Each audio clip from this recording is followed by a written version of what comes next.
Masquera say More Zimbabwe, welcome to our channel Zim Confessions and Deep Secrets. Kana karikiptanka kukuya panino channel.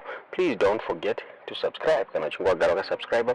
Don't forget to comment and share this video.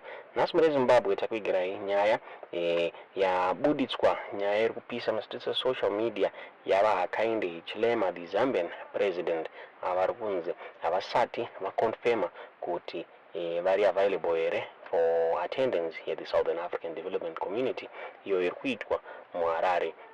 Hakainde Hichilema according to a schedule yareleaswa yeva head of states arrival and departure column rava Hakainde Hichilema rabuda rakachwa iro rakanzi to be announced chirwa izvo kuti hapasati pareceive information yekuti vari kuatenda this summit here kana kuti ndofunga takaona last time ndo zvakaitika zvakare paSADC summit yakaitwa muHarare muna August. Hakainde Hichilema vakasvika pakutumira the Minister of Foreign Affairs wavo kuti vawanikwe achiatenda this summit in his place mune Zimbabwe.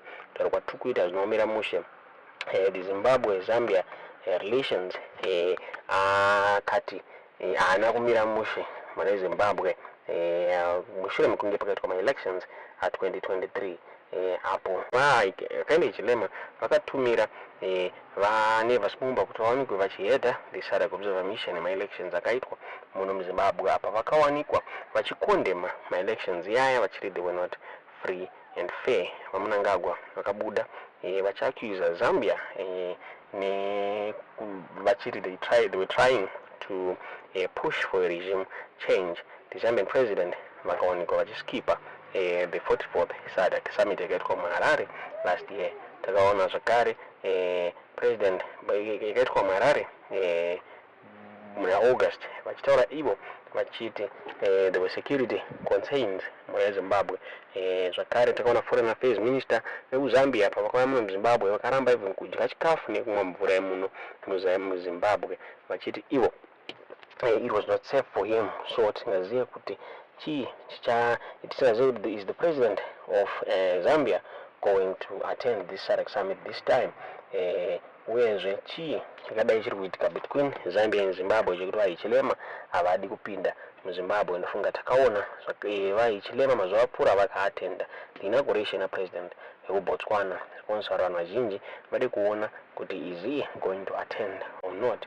So panyika dzakonfirma dziri kutumira ma-head of states adzo panoti Namibia, poti Malawi, poti Comoros, poti Lesotho, poti Tanzania, Angola, Eswatini, Seychelles, DRC, Mozambique, South Africa, Botswana, Madagascar, Zambia and Mauritius hazvisati zvakonfirma kuti ma-head of states avo ari kuuya for this summit. Summit iri kutarisirwa kunzi ichawanikwa ichidiscusswa ma-issues ari kunetsa muMozambique. Mune Zimbabwe tingazive kuti munoona sei nyaya iyi Mozambique hakuna kumira mushe, chakaputika chakatsvuka. Ma-citizens ari kuprotesta achitaura ivo achiti ma-elections akaitwa akarigwa zvinzi izvo vaDaniel Chapo vakariga ma-elections aya.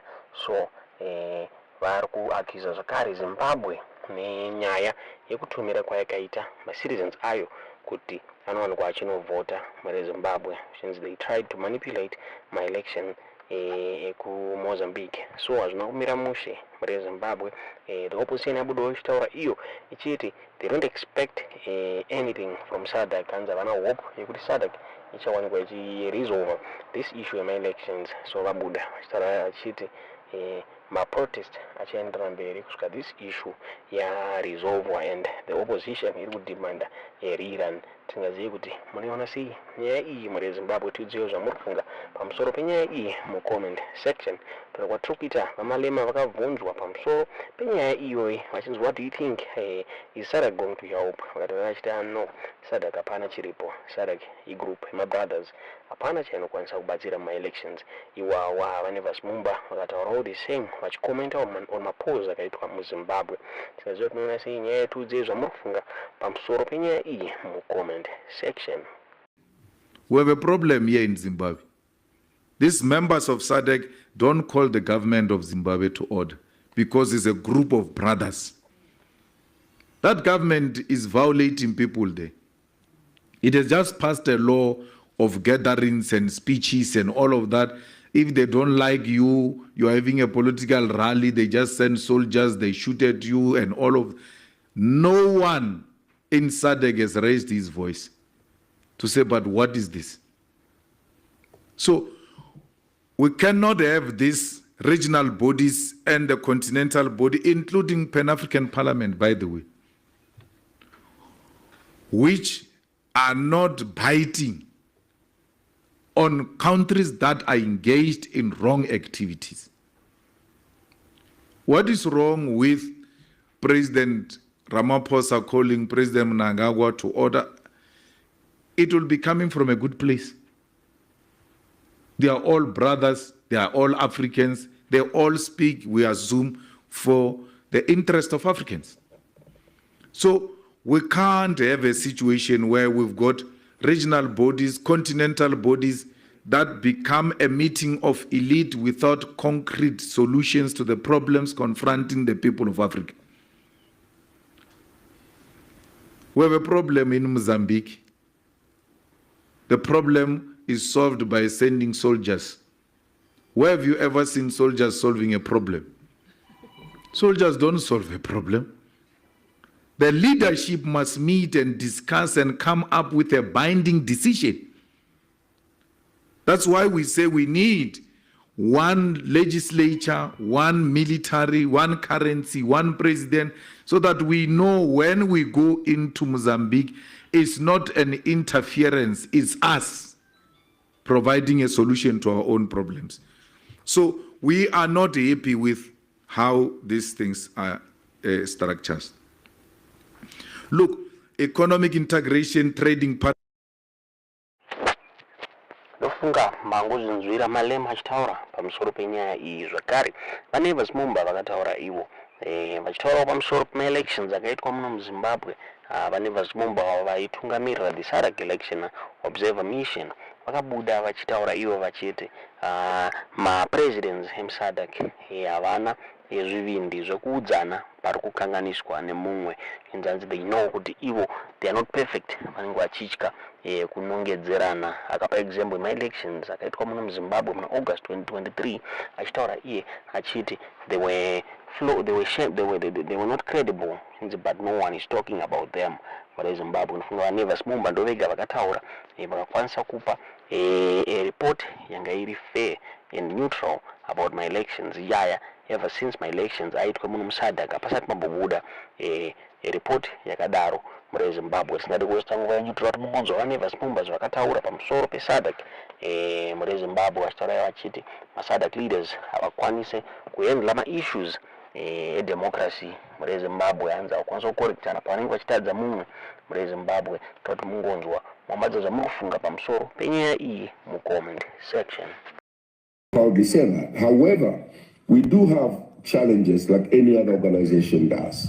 I think what could slow down the successes of SADC would be what we call the African spirit of being afraid to talk to each other honestly about things that we don't see are going right.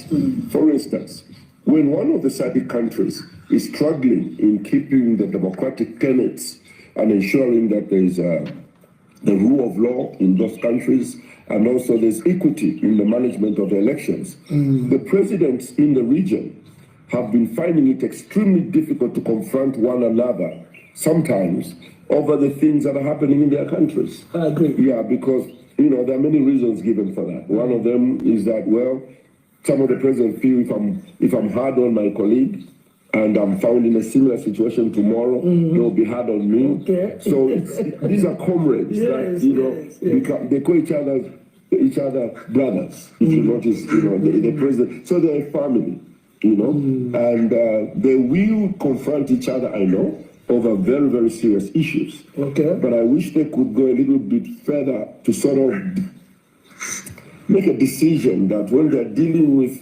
issues that are really life and death, they don't compromise. Sure. But if it's a small issue, they can laugh over coffee and find a way to deal with it. SADC faces a challenge. The challenge is to find if there's a rogue nation amongst the states in the SADC, and the colleagues fail to point out those issues, I think that we risk losing the respect that SADC has had. And I think we are now teetering at that issue. We had a challenge in Zimbabwe not too long ago. And so what came out of that election and the way it was interpreted and the conflict it brought amongst other SADC nations gives us the indication that the problem in Zimbabwe is not a now problem. Because even when there was the former president, Robert Mugabe, he goes as one of my greatest heroes in terms of what he believed in, that, you know, Zimbabwe belonged to Zimbabweans, their land belonged to them, and the process on how he was trying to get the land may be a little bit unorthodox, but I agreed with his principle that Zimbabwe belongs to Zimbabweans. But there were certain things that were being done during his time that other presidents were afraid to talk to him about. He was a big brother there. He was the oldest. So how do you go in Africa to an old man in authority, an old king, and tell him, sir, you know, your dress, your gown there has got a hole at the back? It's very difficult. But I think that as we move forward, SADC has recognized its mistakes, some of the things that we have not done right. I can only hope and pray that as we move forward, SADC could become the most vibrant, the most effective, bloc on the continent of Africa. And I hope we can achieve that.